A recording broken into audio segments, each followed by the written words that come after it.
আত্মহত্যা মহাপাপ আমি জানি, কিন্তু ওই দিন আমার এটা করা ছাড়া আর কোনো উপায় ছিল না। বারবার মনে হচ্ছিল এমন কোথাও চলে যাই, যেখানে কেউ চিনবে না, কেউ জানবে না আমি কে, আমি কোথা থেকে এসেছি। তাই একটা অচেনা রাস্তায় নিজের মনের অজান্তে আমি চলে যাচ্ছিলাম। আশেপাশে আমি কাউকেই চিনি না, একদম নিস্তব্ধ একটা পরিবেশ, যেখানে একটা নদী, সাঁতার জানি না। মনে হচ্ছিল এখানে ঝাঁপ দিয়ে মরে গেলেই বোধহয় সব সমস্যার সমাধান এক নিমিষে হয়ে যাবে। জানি না কেন যেন একটু ভয় হচ্ছিল, আর পিছু টান।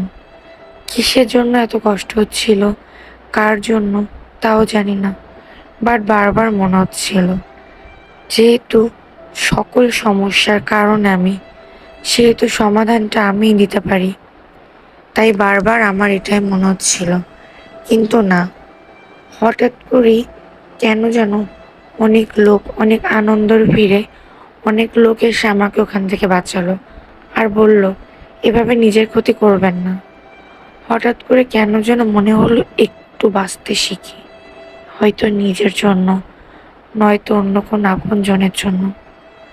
তাই মনে হলো আসলেই আত্মহত্যা মহাপাপ, আর জেনে বুঝে এই পাপ করা যাবে না। জানি না কেন যেন শয়তান খুব নাড়ছিল, মনে হচ্ছিল এটাই সমাধান, কিন্তু না।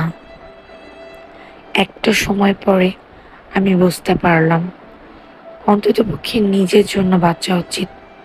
এই গভীর জল আর এই নদীর ধারে এসে একবারের জন্য হলেও মনে হয়েছিল যে নিজের কথাগুলো শোনার বা বলার জন্য আর কেউ না থাকুক, এই নদীটা আছে, এই রাস্তা, এই গ্রাম, এই মানুষ, তারা সবাই আমার আপন। কেন তবুও মনে এত কষ্ট? কেন বারবার মনে হয় সবটা শেষ করে দিই? আসলেই কি শেষ করলে সমাধান? না। আমি এখন বুঝিলাম নিজেকে শেষ করলেই কখনো সমাধান হয় না।